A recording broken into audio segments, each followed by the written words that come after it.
केवल एक परिवार तक सीमित रखे। जितनी जो है से पार्टी के अंदर में पद हो, सरकार में पद हो, जो भी हो, वो परिवार तक ही, परिवार से बाहर नहीं निकल सकता है। परिवार से बाहर निकलेगा तो सीमित अपनी जाति के बीच। सरकार में शामिल है आरजेडी, उसके पास मंत्रालय है, 15-16 मंत्रालय कितना होगा? केवल 11 मंत्रालय दो भाइयों के बीच में बटा है। जितना बजट उस पार्टी को मिला है, 70% बजट जो है से घर में रख दिया। गन्ना सही तरीके में कराना रहता तो सुप्रीम कोर्ट, हाई कोर्ट में जाने की आवश्यकता नहीं पड़ती। विधानसभा के अंदर में कानून इसकी बना देते। तो ये तो बनाने का काम नहीं किया, केवल मुद्दा बनाने का काम किया। हम लोग चाहते हैं कि गन्ना हो। सरकार की जो मंशा थी केवल इसको एक मुद्दा बनाना, गन्ना कराना नहीं। सरकार दबाव में आ गई थी। वो लोगों को लगता था कि अगर वो उठ खड़े होंगे तो हमारी हकमारी हो जाएगी, हमसे मांगने लगेंगे। इसलिए कि उन लोगों ने तो कभी देने का काम नहीं किया, केवल उनको वोट के रूप में इस्तेमाल करके रखा। उनको तरह तरह के प्रलोभन दिए, लेकिन उनके लिए कुछ किए नहीं। तो उनको परेशानी होगा, मुझे परेशानी नहीं होगा। हम लोग तो ऐसे ताकतों को मजबूत कराते रहे हैं, उनको मुख्य धारा में लाते रहे हैं। उनको जो जितना मिलना चाहिए अधिकार, उस अधिकार को देने का काम हम लोगों ने लगातार करने का काम किया है। बिहार में जातीय जनगणना होगी। पटना हाई कोर्ट के तरफ से आज फैसला फाइनली सुना दिया गया है। लगातार पिछले 1 महीने से इसकी चर्चा चल रही थी, बहस चल रही थी।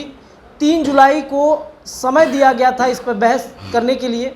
3 जुलाई से 4 दिनों तक बहस चली और फाइनली आज जो है हाई कोर्ट के तरफ से ये हो गया है कि अब बिहार में जो जातीय आधारित जनगणना बचा हुआ है 80% का काम, वो अब पूरा कराया जाएगा। हमारे साथ इस मुद्दे पर चर्चा करने के लिए, बातचीत करने के लिए प्रेम रंजन पटेल जी हैं, बीजेपी के प्रवक्ता हैं। बातचीत करेंगे। सर, खुश हैं आप लोग? देखिए, हाई कोर्ट का जो फैसला आया है स्वागत योग्य फैसला है। हम लोग चाहते हैं कि गन्ना हो। सरकार की जो मंशा थी केवल इसको एक मुद्दा बनाना, गन्ना कराना नहीं। सरकार दबाव में आ गई थी। जब से महागठबंधन की सरकार बनी है तब से जो सरकार का सहयोग करने वाली पार्टियां हैं उनका दबाव था नीतीश कुमार के ऊपर। वो चाहता था कि गन्ना नहीं हो, केवल जो है से उसको हम एक मुद्दा बनाएं, सेंसेशन उसके माध्यम से पैदा करें, पूरे बिहार के स्तर पर उसका केवल लाभ ले। लेकिन जो सही रूप में गन्ना होने के बाद जो ताकत मिलेगी, कमजोर, शोषित, पीड़ित वर्ग, जो अब तक छूटे हुए लोग थे, जिनको अब तक का लाभ चाहे योजना का हो या सामाजिक और राजनीतिक जो ताकतें लाभ नहीं मिल दे सकी थी, तो उन लोगों को अब सही अपनी स्थिति की जानकारी होने के बाद उनको जो है से हक मांगने का अधिकार मिल जाएगा। उनको लगेगा कि मेरी ये ताकत है, हमको कितना चाहिए हक, उस हक की लड़ाई वो लड़ सकेंगे। इसलिए वो लोगों को लगता था कि अगर वो उठ खड़े होंगे तो हमारी हकमारी हो जाएगी, हमसे मांगने लगेंगे। इसलिए कि उन लोगों ने तो कभी देने का काम नहीं किया, केवल उनको वोट के रूप में इस्तेमाल करके रखा। उनको तरह तरह के प्रलोभन दिए, लेकिन उनके लिए कुछ किए नहीं। एक परिवार तक सीमित रखे पूरी ताकत को, राजनीतिक ताकत को।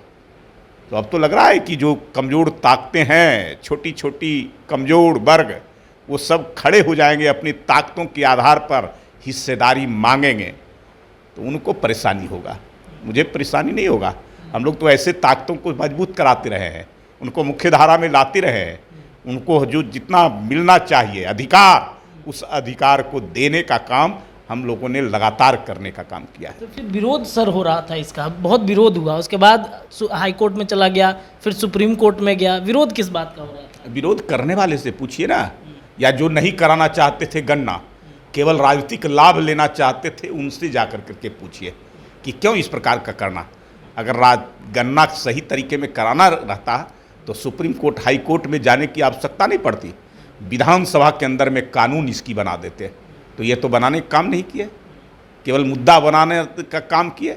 और मुझे लगता है जो हाई कोर्ट और सुप्रीम कोर्ट गए हैं, पर्दे के पीछे से सरकार में बैठे लोगों का ही ये कारनामा था कि कि जा करके उनको रोकवाना। सर आरजेडी आरोप आप लोगों पे लगा रही है कि आप लोग विरोध कर रहे हैं, आप लोगों ने जो कुछ करवाया है, हाई कोर्ट सुप्रीम कोर्ट तमाम तरह के चीज़ें दी गई उसमें कागजात में, आप लोगों के आरोप लग रहा है। अच्छा, अब तक तो आपको पता चल गया होगा ना बिहार की राजनीति का 90 से लेकर करके कि जो लोग केवल जो है से दूसरे पर आरोप लगाते हैं वो स्वयं अपने गिरेबा में नहीं झांकते हैं। आज तक जिनको सत्ता मिली है वो कभी सत्ता का इस्तेमाल कमज़ोर तबके के लिए किए हैं क्या? उनको ताकत देने के लिए, उनको मजबूती देने के लिए, उनको मुख्यधारा में लाने के लिए? केवल एक परिवार तक सीमित रखे। जितनी जो है से पार्टी के अंदर में पद हो, सरकार में पद हो, जो भी हो, वो परिवार तक ही, परिवार से बाहर नहीं निकल सकता है। परिवार से बाहर निकलेगा तो सीमित अपनी जाति के बीच में, तो उनको परेशानी होगी ना कि अब छोटी छोटी ताकतें जिनको जिन कहा करते थे वो जिन अपनी ताकत का एहसास कराएंगे, तो एहसास कराएंगे तो हक जो है से मांगेंगे। हक मांगेंगे तो हक किसका जाएगा? जो सीमित दायरा में थे, कुंडली मार करके बैठे हुए थे सारे चीज़ों पर, हक तो उनका छिनाएगा ना। तो इसलिए वही नहीं चाहते थे, इसलिए दूसरे पर आरोप लगाते हैं और स्वयं जो है से काम करते हैं हकमारी का। तो गरीब दलित पिछड़ों की पार्टी है, फिर आप ये बात कर रहे हैं? बोलना, सेंसेशन पैदा करना, सब्ज बाग दिखाना, सपना दिखाना और उस राजनीतिक ताकत का इस्तेमाल आर्थिक तौर पे, सामाजिक तौर पे, ये सब अपने लिए। वहाँ किसी को पद अगर देना हो राज्यसभा में, विधान परिषद में, मंत्री में, टिकट तो बिना पैसा का नहीं मिलता है। अब गरीब कमज़ोर ये जो वंचित थे, शोषित थे, इनको पैसा है क्या? इनकी ताकत, इनको अगर मुख्य धारा में लाना है तो पैसा है क्या? इनको ताकत, राजनीतिक ताकत देना पड़ेगा, सामाजिक ताकत भी देना पड़ेगा, आर्थिक ताकत देना पड़ेगा। जो लूट किए थे, भ्रष्टाचार किए थे, घोटाला किए थे, ये किसकी पैसा थे? बिहार के विकास का, गरीबों का, वंचितों का, शोषितों का, उनके विकास के लिए था। उनकी जो है से मकान बनाने के लिए, उनके पीने का पानी देने के लिए, उनके लिए स्कूल बनाने के लिए, शिक्षा के लिए, उनको बिजली देने के लिए ये ताकतें।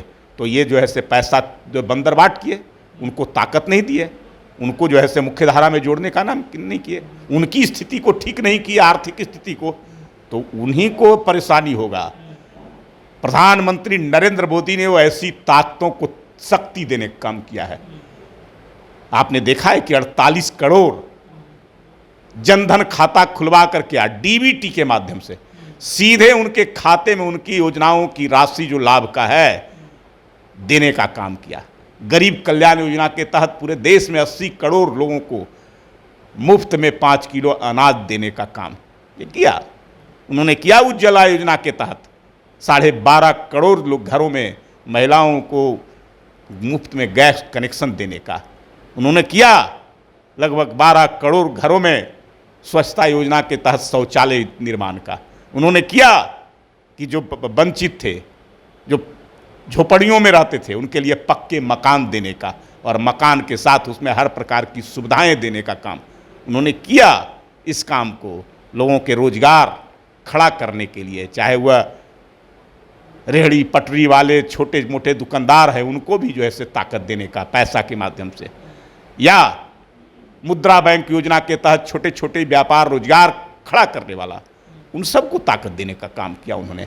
इसलिए कि उन्होंने पहचाना कि इस देश की असली ताकत यही है। जब तक इनका विकास नहीं होगा, इनको मुख्य धारा में नहीं लाया जाएगा, इनका अगर जो है से विकास नहीं होगा, तब तक देश का विकास नहीं है। केवल राजनीतिक इस्तेमाल नहीं होना चाहिए, उनकी आर्थिक और दयनीय स्थिति का सुधार होना चाहिए और राजनीतिक ताकत भी ऐसे लोगों को मिलना चाहिए। तो अब A to Z की पार्टी वो बनेगी?